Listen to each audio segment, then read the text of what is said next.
మీకు luxury life ఎక్కువ అలవాటు ఇప్పటి పిల్లలు. ఎందుకు అంటే తల్లిదండ్రులు ఎలాగోలా కష్టపడి మిమ్మల్ని అలా పెంచుతున్నారు. మనకు ఒక బిడ్డే కదా, వాడు అడిగిన అన్ని ఇద్దాం అని. పాపం వాడికి ఏం తెలియని వయసులో ఏదో అడుగుతాడు. వాడు ఏది అందంగా ఉంటే అది అడుగుతాం కదా.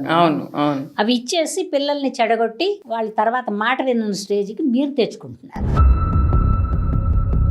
మా కాలంలో మా అమ్మ చచ్చిపోయే వరకు మా అమ్మ ఏం చెప్తే అదే విన్నాను నేను. పేరెంట్స్ అనేది పిల్లలకి ఎక్కువ ఇచ్చి పాడు చేస్తున్నారంటారా? మా రోజుల్లో ఇవాళ అడిగితే పెన్ను కానీ పెన్సిల్ కానీ, పెన్నులు లేవులే అప్పుడు, పెన్సిళ్ళు బలపాలే. అవి అడిగితే ఇప్పుడు అడిగామంటే డబ్బులు లేవు రేపు అనేవారు. అప్పుడు మీరు ఒప్పుకునేవారు, ఇప్పుడు ఒప్పుకోవట్లేదు కదా. రాయకుండా ఉండొచ్చులే మాకు కొనివ్వలేదు, మాస్టర్ గారు ఇవ్వలేదండి మా ఇంట్లో. ఇప్పుడు పిల్లలు ఏంటి, కొనివ్వకపోతే నీ స్కూల్కి వెళ్ళను, తర్వాత కొనిచ్చినా కూడా పాడైపోతున్నారు, కొనివ్వకపోయినా పాడైపోతారు. అంటే ఇప్పుడు అప్పుడు జనరేషన్ బెటర్ అంటారా? ఇప్పుడు మీద కంపేర్ చేస్తే జనరేషన్ కూడా బెటర్ జనరేషన్ మనం చెప్పడాన్ని బట్టి. వింటారంటారా? వీళ్ళు వింటారు, ఎందుకంటే ఇప్పుడు పుట్టే పిల్లలు బాగా తెలివిగా పుడుతున్నారు. మాలాగా కాదు కదా, 3 రోజులకి ఏమో కళ్ళు తెరిచేవాళ్ళంట మా కాలంలో. ఇప్పుడు వాళ్ళే తెలివి లేని వాళ్ళు. మీరంటే కొంచెం డబ్బులు వచ్చినా ఎక్కువ అమ్మో ఫ్యూచర్ ఎలా ఉంటుందని ఆలోచించేవాళ్ళు. మాకు కళ్ళు తెరవడానికి 3 రోజులు పట్టింది. ఇప్పుడు పిల్లలు పుడతానే ఇలా చూస్తున్నారు కదా. అమ్మమ్మ అని ఒకడు అంటున్నాడు, అమ్మ అని ఒకడు అంటున్నాడు. అసలు నిజంగా విచిత్రంగా ఉంది. బట్ ఇప్పుడు పిల్లలు బాగా తెలివైన పిల్లలు పుడుతున్నారు. అవును. తల్లిదండ్రుల మూర్ఖత్వమును, అమాయకత్వమును, తెలియనితనమను, ఈ మూడిట్లో నువ్వు ఏది తీసుకున్నా నాకేం అబ్జెక్షన్ లేదు. కానీ తల్లిదండ్రుల వల్ల పిల్లలు మూర్ఖంగా తయారవుతున్నారు. ఎందుకంటారమ్మా? ఎందుకంటే మీకు డబ్బు విలువ తెలియడం లేదు. నువ్వు 1 లక్ష, మీ ఆయన 1 లక్ష సంపాదించారను, నీకు ఎప్పటికన్నా పెళ్ళి అవుద్దుగా. నేను చేసుకోనమ్మా పెళ్ళి. సరే చేసుకోకపోతే వెళ్ళండి గుడ్డు, ఓ బిడ్డను కనుకో. ఎందుకంటారు చెప్పండి అమ్మా? తల్లిదండ్రి ఇద్దరు బాగా సంపాదిస్తున్నారు కదా, వాళ్ళకి టైం ఉండదు. కనేసి ఆయా దగ్గర పనమ్మాయి 15,000, 20,000, 50,000 ఇచ్చి కేర్ టేకర్ని పెడతారు. వీళ్ళు తల్లిదండ్రి పట్టించుకోరు. పిల్లలకి ఏది అవసరం ఉన్నా డబ్బు గబిక్కిన పీకి ఇలా కార్డు ఇలా గీకేసి కొనేస్తున్నారు. దాంతో ఏమైపోతుందంటే వాడికి ఏ ఒక్క కష్టం తెలియడం లేదు. అంటే కష్టం తెలియక పిల్లలు, ఇండియాలో పిల్లల కంటే ఇతర దేశాల నుంచి మన వాళ్లే వెళ్లి పిల్లల్ని కనుక్కుని వస్తున్నారు. ఆ పిల్లల్ని చూస్తే ముచ్చటేస్తారు. ఎందుకమ్మా? ఏదైనా ఒక చాక్లెట్ అది ఒకటి తీసుకుంటే డస్ట్బిన్కి వెళ్ళి వేస్తారు. నేను మా ఇంటికి వచ్చిన పిల్లల్ని చూసి నేను ముచ్చటపడ్డా, అరే భలే ఉన్నారే పిల్లలంటే. నేర్పిస్తారు తల్లిదండ్రులు, ఎందుకంటే అక్కడ ఎవరి పనులు వాళ్లే చేసుకోవాలి. అంటే మీరు చెప్పింది కరెక్టే అమ్మా. కాకపోతే ఏంటంటే ఇప్పుడు ఉండే వాళ్ళు, మేము చాలా కష్టాలు పడ్డాము చిన్నప్పుడు, మాకు ఇవి లేవు. కష్టాలు మనిషి నడవడం మొదలుపెట్టిన దగ్గర నుంచి పడతా లెగుస్తానే నడుస్తాడు. అది కష్టం అనుకుంటే ఇట్లా మేము పడిన కష్టాలు మా పిల్లలు పడకూడదు అని కూడా చాలా మంది తీసుకెళ్తారా, నడవనివ్వరా వాళ్ళని. ఒక చిన్న మార్కు పోతే కూడా గబిక్కిని వెళ్ళి అందులో దూకేయడం, గబిక్కిని ఏదో ఒకటి మింగేయడం. ఎందుకు అలవాటు చేసుకుంటున్నారంటే ఆ సున్నితత్వం మైండ్కి అలవాటు. సో అంటే పిల్లలు ఇలా అవ్వడానికి కారణం కూడా మోస్ట్లీ తల్లిదండ్రులని నేను అనుకుంటున్నా. ఎందుకంటే నాకున్నది ఒకే పిల్ల, మీరేం పెంచారండి అంటావేమో. నేను బాగానే పెంచా, టైము బాగాలేదు, దానికి కాలం వెళ్ళిపోయింది. నేను అప్పటి నుంచి ఆలోచిస్తున్నాను, ఏం లోపం చేశాను నేను, ఎందుకు ఇలాగా.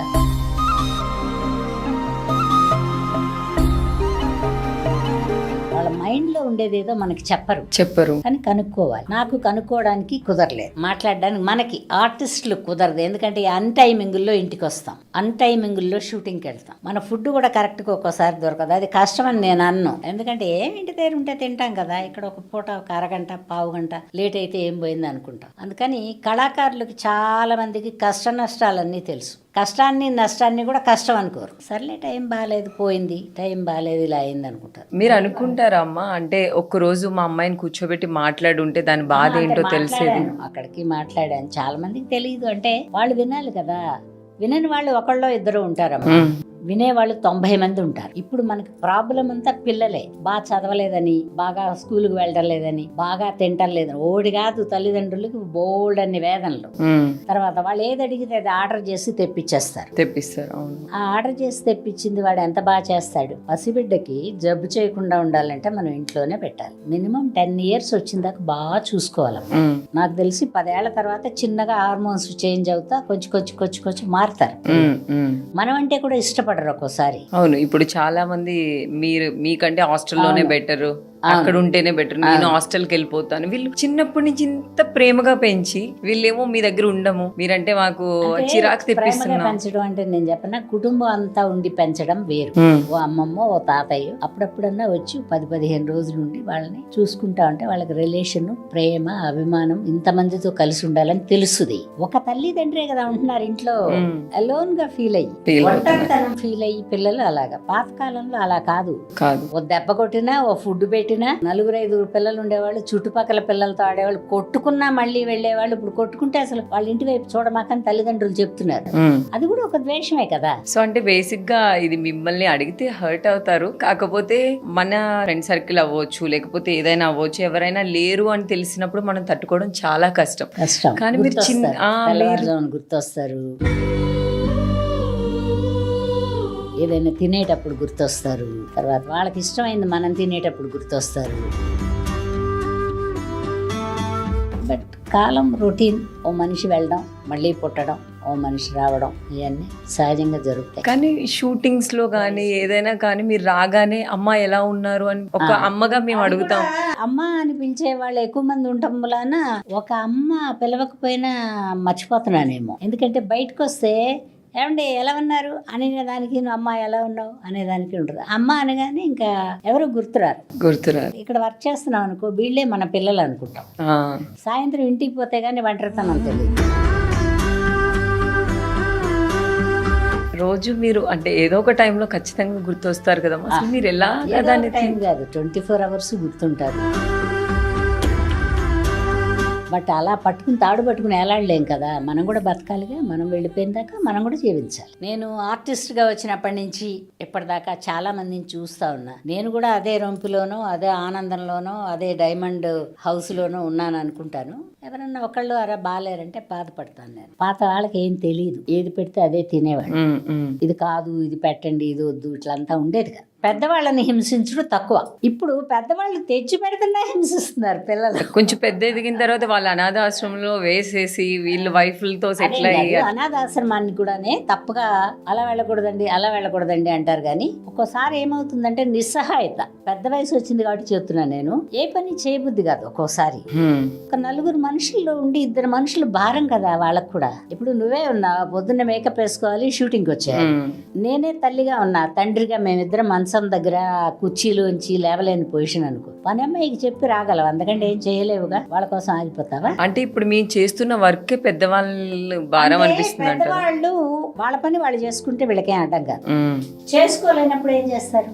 సో అక్కడ ఉండడమే బెటర్ అంటారు. ఇప్పుడు మంచి ఆశ్రమాలే ఉన్నాయి. అనాథ అనమాక పెద్దవాళ్ళు ఉండే ఇల్లం అను, దాంట్లో మనం ఒక 15,000 20,000 కడితే బాగా చూస్తున్నారు. అంటే అక్కడ కూడా మా పిల్లల్ని అంటే ఆ వయసుకి ఏం పెట్టాలో అది పెడతారు. మన ఇంటి దగ్గర ఉంటే నువ్వు బిర్యానీ తెచ్చుకున్నావు అనుకో, పర్వాలేదులే మా తిన అర్ధరాత్రిలో అయినా నాకు ఇంత పెడతావు, అది నాకు పడదగా. అక్కడ పెద్దవాళ్ళు ఉండే ఇంట్లో వాళ్ళు పెట్టరు, వాళ్ళు టైమ్లీ ఫుడ్ పెడతారు. పిల్లలు స్కూల్ నుంచి 1 గంట లేట్ అయితేనే ఒక తల్లి కంగారు పడుతుంది, పిల్లోడు రాలేదు, పిల్ల రాలేదు. కానీ వీళ్ళు పెద్ద అయిన తర్వాత వీళ్ళనే భారం అనుకుని వేస్తే వాళ్ళు అక్కడ ఎలా తట్టుకుంటారు? అంటే అదే పొరపాటు పడుతున్న భారం అంటావేంటమ్మాయి. చాలా మంది ఇష్టంగానే వెళ్తున్నారు. ఇప్పుడు భార్య భర్త ఇద్దరు ఉన్నారనుకో, అక్కడ కూడా ఒక చిన్న రూములు అరేంజ్ చేస్తున్నారు, ఒక చిన్న టీవీ, ఒక చిన్న ఫ్రిడ్జ్, అటు ఒక మంచం ఇటు ఒక మంచం. నేను చూస్తే వాళ్ళు టైమ్లీ ఫుడ్. పొద్దున్నే అసలు మెయిన్ ప్రాబ్లం ఏంటంటే మందులు ఇవ్వడానికి ఎవరు ఉండరు, మనకి గుర్తుండదు. అక్కడ అనుకో ఒక కేర్ టేకర్, ఒక అమ్మాయి ఉంటది అందరికి. తాతగారు మందులు వేసుకోండి, మామగారు మందులు వేసుకోండి, అమ్మగారు మందులు వేసుకోండి, వాళ్ళ స్టేజ్ని బట్టి అడిగి మందులు ఇస్తారు. అందుకని దాన్ని కూడా మనం పే చేసి ఉండేదాన్ని తక్కువగా మాట్లాడకూడదు. అమ్మ ఇంకొకటి ఏంటంటే ఉమా మహేశ్వరి అంటే ఆ పేరు అన్నపూర్ణమ్మగా ఎలా మారింది? సినిమాల్లో. ఏ సినిమా అమ్మ? స్వర్గం నరకం. ఓకే. రైటర్ నారాయణ రెడ్డి గారు ఆ పేరు సెలెక్ట్ చేశారు. ఓకే, ఈవిడికి ఈ పేరు బాగుంటది అని చెప్పగానే మీరు ఎలా రియాక్ట్ అయ్యారు? ఎలాగ నచ్చిందంటే 4 అక్షరాలు కదా. ఉమా అంటే తుప్పుక్కని వచ్చినట్టుంటుంది. ఇప్పుడు ఉమా అనే పేరు వాళ్ళు కూడా మార్చుకుంటారేమో మీరు ఇలా అంటే. కాదండి, మర్యాద లేకుండా పిలిచినట్టు ఉంటుంది. ఇప్పుడు అన్నమ్మ అన్న పిలవాలి, అన్నపూర్ణ అన్న పిలవాలి. నాకు ఆ 4 అక్షరాలు ఆయన చెప్పగానే చాలా నచ్చేసింది. ఎస్ అనుకున్నాను, అది కలిసి వచ్చింది నాకు. పైగా నాకు లోపం ఏముంది, ఏ ఊరు పోయినా ఒక అన్నపూర్ణ హోటల్ ఉంటుంది. అబ్బా మామూలు తెలియదు కాదు అమ్మది. కాశీ వెళ్ళడం అన్నపూర్ణ ఉంటది. ఈ అన్నపూర్ణమ్మకి ఎవరైనా క్లోజ్ ఫ్రెండ్స్ ఉన్నారా? క్లోజ్ ఫ్రెండ్స్ ఉన్నారు, 2-3. ఎవరమ్మా? పాతకాలం నుంచి పనిచేసిన వాళ్ళు. అంటే నేను స్కూల్ ఫ్రెండ్స్ లేరు నాకు. ఎందుకమ్మా? అంటే ఎవరితో క్లోజ్? ఆ టైం కుదరలా. 13th year లో వచ్చాను నేను ఇండస్ట్రీకి రంగేసుకుని. 13 years. అప్పటి నుంచి ఇప్పటిదాకా ఇలా పరిగెడుతూ ఉన్నా. ఇప్పుడు కూడా పరిగెడుతున్నాను. మీరు ఎప్పటికీ ఇలాగే ఉంటారు. ఎలా ఉంటాంలే కానీ వయసు అయిపోద్ది కానీ పాతకాలంలో మనం పనిచేసిన వాళ్ళు ఉన్నారు. శ్రీలక్ష్మి గారు, వై విజయ గారు. అప్పుడు మేడం విజయ నిర్మల్ గారితో వాళ్ళతో, ఆవిడ డైరెక్టర్ ప్లస్ పెద్ద పొజిషన్ లో ఉన్నారు. బాగా పలకరించేవారు ఆవిడ. జయలలిత గారు, తర్వాత ఒక 5-6 ఉన్నారులే ఫ్రెండ్స్. డబ్బింగ్ జానకి, ఇట్లా కొంతమంది ఉన్నారు. ఎప్పుడైనా ఒకసారి ఫోన్ లో మాట్లాడుకో. అంటే మీరు వాళ్ళ ఇంటికి వెళ్ళడం, మీరు నాకు ఇలాగా పనికి పరిగెత్తే జబ్బు ఉన్న మూలాన నేను ఎవరింటికి వెళ్ళలేను. తర్వాత ఎవరింటికి వెళ్ళినా కంఫర్ట్ గా ఫీల్ అవ్వను నేను. దానికోసం మీరు ఎక్కువ క్లోజ్ అవ్వరు. మా బంధువుల ఇళ్ళకే వెళ్ళను నేను. వెళ్ళరా అమ్మా? చాలా ఇంపార్టెంట్ అంటేనే వెళ్తా. అది కూడా ఇంపార్టెంట్ లేకపోతే వెళ్ళను. ఎందుకంటే ఎవరైనా, నేను కాదు నీకు కూడా మీకు కూడా అండి, ప్రతిదానికి పరిగెత్తి వెళ్ళడం కూడా తప్పని నా అభిప్రాయం. చాలా ఇంపార్టెంట్ అయిన వాటికి తప్పకుండా వెళ్ళండి మీరు. ఇప్పుడు చెప్పు. అంటే కిట్టి పార్టీలు, పబ్బింగ్స్ నేను అవన్నీ వెళ్ళను. మీరు వెళ్ళరు? ఈ వయసులో నన్ను పిల్లవారు నెంబర్ 1. అమ్మ సపోజ్ ఈ రోజు నైట్ మీకు కాల్ చేసి అమ్మ పబ్బుకి వెళ్దాం, మీరు ఎప్పుడు చూడలేదు కదా, నేను ఫోన్ చేసి చూడలేదు కానీ చీకటి పోకటిగా ఉండదు. ఇది ఇట్లా చూపిస్తారుగా, సినిమాల్లో చూస్తాం కదా, లైట్లు ఇలా అంటుంటాయి. మనకు కూడా ఒక అలవాటు ఉంటే వెళ్ళొచ్చు, తప్పేం లేదు. బట్ నాకు కొంచెం గుడ్ హ్యాబిట్స్ తక్కువ. అమ్మ మీకు ఇది కానీ లేదు, ఏమి లేదు. తలకాయ నొప్పి వస్తున్నా. అంటే ఒక్కసారి ఏదైనా ట్రై చేస్తారా? అంటే తలకాయ నొప్పి వస్తుందో లేదో చూద్దాం. లేదు, ఆల్రెడీ వచ్చి వెళ్ళింది. అంటే ఒకసారి ట్రై చేశారు కదా? ఒకసారి అంటే ఎవరో వాళ్ళు ఉంటారు కదా, ఆడవాళ్ళందరూ కూర్చున్నప్పుడు. తప్పేం కాదు అది. మనకి సరిపడితే కొంచెం మెడిసిన్ లాగా వేసుకోవచ్చు.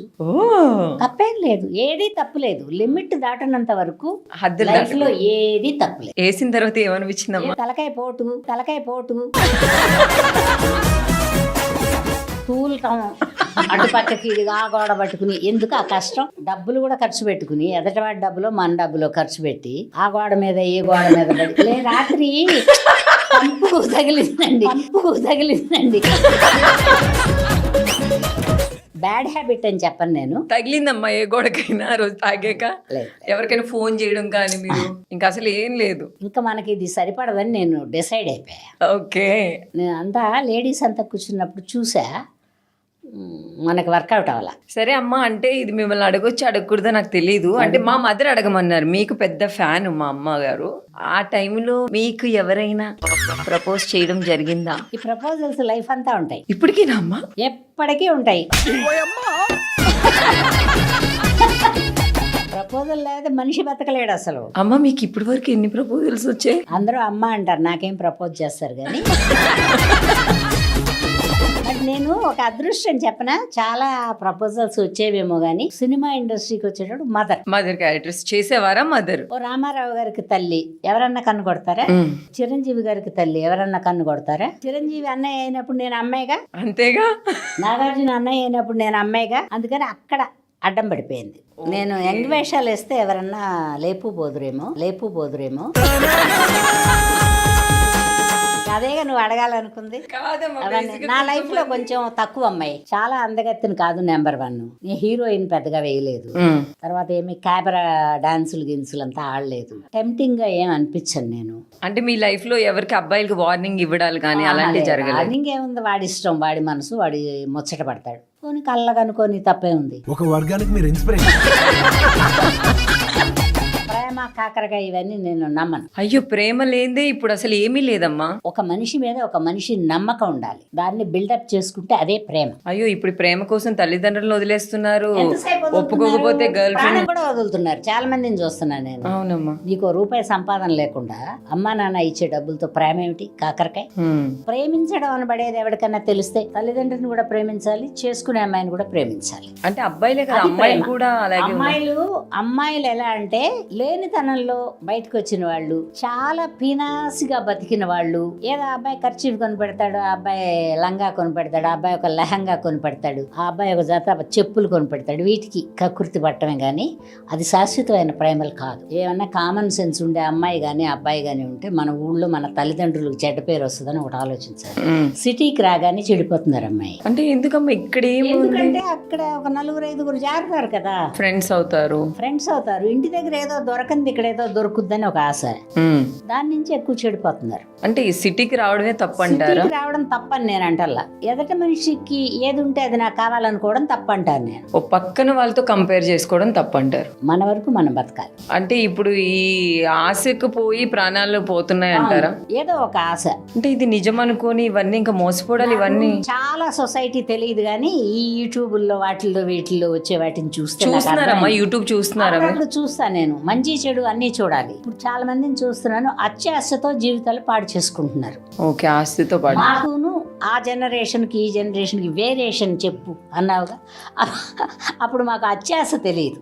ఎంత ఉంటే అంత కంఫర్ట్ లో ఉండేవారు. ఇవాళ ఏదైనా ఒకటి కొనుక్కోవాలనుకుంటే అంతా ఏదో పోపుల డబ్బాలో పడేసు, మొగుడు జేబులోంచి కాజేసు, తండ్రి జేబులోంచి కాజేసు, ఆ ఎల్లుండికి అది బిల్డప్ చేసుకుని అది కొనుక్కునే. ఇప్పుడు చూస్తే మనం ఇమీడియట్ గా కొనుక్కోవాలి, తెల్లారి పెట్టి కొనాలి. నీ కారు ఉంటే నీ కారు ఉండాలి, నీ ఫ్లాట్ ఉంటే నా ఫ్లాట్ ఉండాలి. ఎక్కడి నుంచి వస్తాయి? ఎవడో ఒకరిని మోసం చేస్తేనే వస్తాయి. ఆడపిల్ల అయితే మగాడిని మోసం చేయాలి, మగాడైతే ఆడపిల్లని మోసం చేయాలి. ఆడపిల్లలను కూడా మగవాళ్ళు మోసం చేస్తున్నారు. ఆడపిల్లలు కూడా ఒక 20% పిల్లలు మోసం చేసే పిల్లలు ఉన్నారు, ఓ 40% మోసపోయే పిల్లలే ఉన్నారు ఆడపిల్లలు. అంటే ఇప్పుడు డబ్బుల కోసమే దానికోసం అంటే ప్రాణాలు కూడా తీసుకుంటున్నారు కదా మళ్ళీ.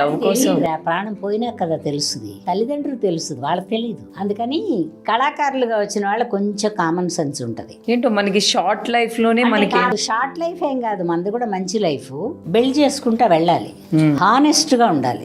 ఆర్టిస్ట్ గా వచ్చిన వాళ్ళు ఎక్కువ అబద్ధాలు ఆడకూడదు, ఎక్కువ ఆశ పడకూడదు. ఆర్టిస్టులుగా వచ్చిన వాళ్ళు ఎందుకంటే ఇప్పుడు ఈ ప్రొడ్యూసర్ ఒక 10,000 తక్కువ ఇచ్చినా కూడా రేపు ఇంకో మంచి సినిమా వస్తుంది, అప్పుడు ఇంకో 10,000 ఎక్కువ అడగచ్చు. అలా ఉండాలి. కానీ ఇప్పుడు ఏంటంటే నేను ఇంత మనీ అయితేనే వస్తాను, లేకపోతే వేరే వాళ్ళని చూసుకోండి అని వీళ్ళు చెప్పేస్తారు. నువ్వు కూడా చాలా మంది వచ్చారని చెప్తున్నావుగా, చాలా మందిలో ఒకదాన్ని ఎత్తుక్కుంటాడు. అంటే ఈ మనం మారబట్టే మొత్తం మారుతుంది అంటారు మరి. ఇప్పుడు సినిమా బ్రహ్మాండంగా ఆడింది అనుకో, మనం కూడా ఆనందపడతాం, వాళ్ళు కూడా ఆనందపడతారు. అవును, సినిమా కానీ టీవీ కానీ ఈ ఫ్యాషన్ దీంట్లో ఉండే వాళ్ళది చిన్న లైఫ్, బయట పెద్ద ప్రపంచం ఉంది. అంటే మనం నీతులు చెప్పడం అని కాదు, జీవితాన్ని ఒక దారిలో అలాగా కంకర్రాళ్ళు వచ్చినాయి అని గంతలేంగా నిదానంగా నడుచుకుంటా మంచి రోడ్డు వచ్చిన దాకా వెళ్తాం. జీవితం కూడా అంతే, కొంచెం అడ్జస్ట్ అయ్యి కంఫర్ట్ లెవెల్లోనే ఉండాలి. గెంతుకుంటా వెళ్తే అలసిపోతాం, నిదానంగా నడుచుకుంటా వెళ్ళి కొంచెం స్పీడ్గా నడిచి ఆ తర్వాత జీవితాన్ని బిల్డ్ చేసుకోవాలి. ఎవరో నేర్పించాలి, ఎవరో చేయి పట్టుకుంటే కానీ నడవలేము, ఎవరో అన్నం పెడితే కానీ తినలేము, ఎవరో అక్షరం దిద్దిస్తే కానీ దిద్దుకోలేము. ఇవన్నీ గుర్తుపెట్టుకుంటే జీవితం చాలా బాగుంటుంది. తొందరపడే పిల్లలకు చెప్తున్నాను, తల్లిదండ్రిని చాలా ప్రేమించాలి. తల్లిదండ్రిని ప్రేమిస్తేనే రేపు మీ భార్యని మీ పిల్లల్ని కూడా ప్రేమించగలుగుతారు. వీళ్ళని ప్రేమించలేకపోతే వాళ్ళని కూడా ప్రేమించలేరు. అందుకని ఓవర్లుక్ చేసి పరిగెత్తే తత్వం కాకుండా అందరినీ చూసుకుని అందరినీ ప్రేమించి ఎదటి వాళ్ళు కూడా మనవాళ్ళు అనుకో, మోసపోయిందాకా అనుకో, తప్పే ఉంది. ఎంత మోసం చేస్తారు? కొంచెం మోసం చేస్తారు. ఓసారి మోసపోతే మనం జాగ్రత్త పడతాం కదా. అందుకని మోసపోకుండా అత్యాశకి పోకుండా ఉంటే జీవితం సూపర్గా ఉంటుందండి. నాకు తెలిసి నేను ఈ 70 ఏళ్ల వయసు వరకు అనుభవించిన జీవితం చాలా చాలా బాగుండాలి మీరందరూ. అమ్మా, ఇంకొక డౌట్ ఉంది నాకు. నీకు ఒకటేంటి 100 డౌట్లు ఉంటాయి. అడుగు వర్షం అంటే